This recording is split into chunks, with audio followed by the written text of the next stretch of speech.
பிரியமானவர்களே, இயேசுவின் நாமத்தினால் உங்களை வாழ்த்துகிறேன். ஏசாயா 54:13, உன் பிள்ளைகள் எல்லோரும் கர்த்தரால் போதிக்கப்பட்டு இருப்பார்கள், உன் பிள்ளைகளுடைய சமாதானம் பெரிதாயிருக்கும்.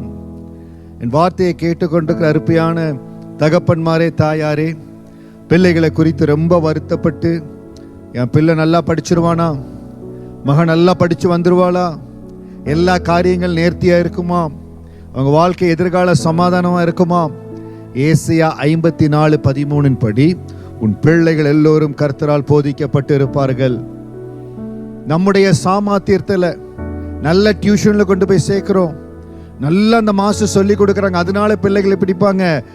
அதற்கு மேலாக கர்த்தரால் போதிக்கப்பட்டு இருப்பார்கள். இந்த வசனத்தை சொல்லுங்க. என் பிள்ளைகள் எல்லாரும் கர்த்தரால் போதிக்கப்பட்டு இருப்பாங்க, என் பிள்ளைகளுடைய சமாதானம் பெரிதா இருக்கும். வெளி தேசத்துல வேலைக்கு போறாங்க, மற்ற ஸ்டேட்ல வேலைக்கு போறாங்க, மற்ற பட்டணத்துக்கு போறாங்க, நல்லா இருப்பாங்களா? கர்த்தர் பாதுகாத்து கொள்ளுவார், கவலைப்படாதீங்க. உங்கள் பிள்ளைகளுடைய சமாதானம் பெரிதா இருக்கும், கர்த்தர் ஆசீர்வதிப்பார். கர்த்தரை பிடித்து கொள்ளுங்க.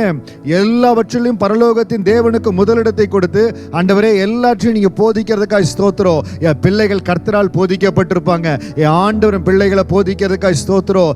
எந்த சப்ஜெக்ட்ல பிள்ளை மார்க் கம்மியா இருக்கானோ, எதுல பிள்ளைகள் வீக்கா இருக்காங்களோ சொல்லுங்க. ஏசாயா 54:13 வசனத்தின்படி என் பிள்ளைகள் கர்த்தரால் போதிக்கப்பட்டு இருப்பார்கள். மேக்ஸ்ல, சயின்ஸ்ல, எந்த சப்ஜெக்ட்ல அவங்க வீக்கா இருக்கிறாங்க, இந்த வசனத்தை சொல்லி தகப்பன்மார், தாயார் ஜெபிங்க, ஃபாஸ்டிங்ல ஜெபிங்க. என் பிள்ளைகள் கர்த்தரால் போதிக்கப்பட்டு இருப்பார்கள், என் பிள்ளைகளுடைய சமாதான ஆசீர்வாதமா இருக்கும்.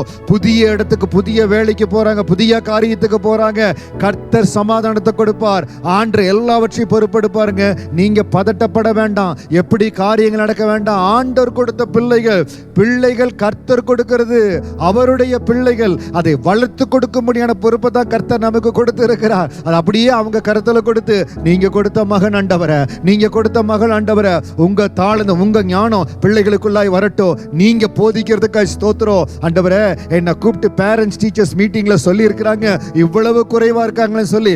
ஏசாயா 54:13 வசனத்தின்படி நான் இப்பொழுது அறிக்கை செய்கிறேன், என் பிள்ளைகள் எல்லாம் கர்த்தரால் போதிக்கப்பட்டு இருப்பாங்க, கர்த்தரால் போதிக்கப்பட்டிருப்பாங்க. இயேசுவின் நாமத்தினால எந்த இடத்துல பிள்ளைகள் வீக்கா இருக்காங்களோ, ஏசாயா 54:13 வசனத்தில் இருக்கிற அந்த ஆசீர்வாதம் உங்கள் மேலேயும் சரி, உங்கள் பிள்ளைகள் மேலே இறங்கும்படியா ஜெபிக்கிறேன். கர்த்தருடைய ஆசீர்வாதம் உங்களை சந்திக்கட்டும், உங்கள் குடும்பத்தை சந்திக்கட்டும். பிள்ளைகள் எந்தெந்த சப்ஜெக்ட்ல வீக்கா இருக்காங்களோ, அந்த சப்ஜெக்ட்ல கரத்தை வைத்து நீங்க சொல்லுங்க, டெக்ஸ்ட் புக்ல கரத்தை வைத்து, பிள்ளை மேல கை வைத்து, ஏசாயா 54:13 படி உங்க ஞானம் இறங்குவதற்காக நன்றி, நீங்க போதிக்கிறதுக்காக நன்றி. எல்லா இடத்துல மாற்றங்கள் உருவாகும். இந்த வசனத்துக்கு சாட்சியா நீங்களும் பிள்ளைகள் இருக்க போறீங்க. உங்க குடும்பம், நீங்க இருக்கிற சபையில போய் தேவனுக்கு சாட்சி சொல்லுங்க. ஏசாயா 54:13 படி கர்த்தர் பிள்ளைகளை போதித்தார், மாற்றம் உருவாயிருச்சு. என் பிள்ளைகளுக்குரிய எல்லா காரியத்தை தேவன் பொறுப்பெடுத்தார். என் பிள்ளைகளுடைய சமாதானம் பெரிதாக இருக்கிறது. புதிய துவக்கத்தை, புதிய இடத்துல வெளி தேசங்களுக்கு செல்லுகிற பிள்ளைகளை கர்த்தர் இந்த வசனத்தின்படி ஆசீர்வதிப்பார். தேவக்கரம் உங்களோடு இருக்கும். எதை குறித்து கவலைப்படாதபடி வசனத்தை அறிக்கை செய்ய கர்த்தர் பிள்ளைகளை பாதுகாத்து கொள்ளுவாருங்க. அவர் கருத்துல கொடுங்க. இன்னும் மேலான ஆசீர்வாதங்களை உங்கள் சந்ததியின் மேல கொடுத்து ஆசீர்வதிக்க தேவன் வல்லமையுள்ளவர். God bless you.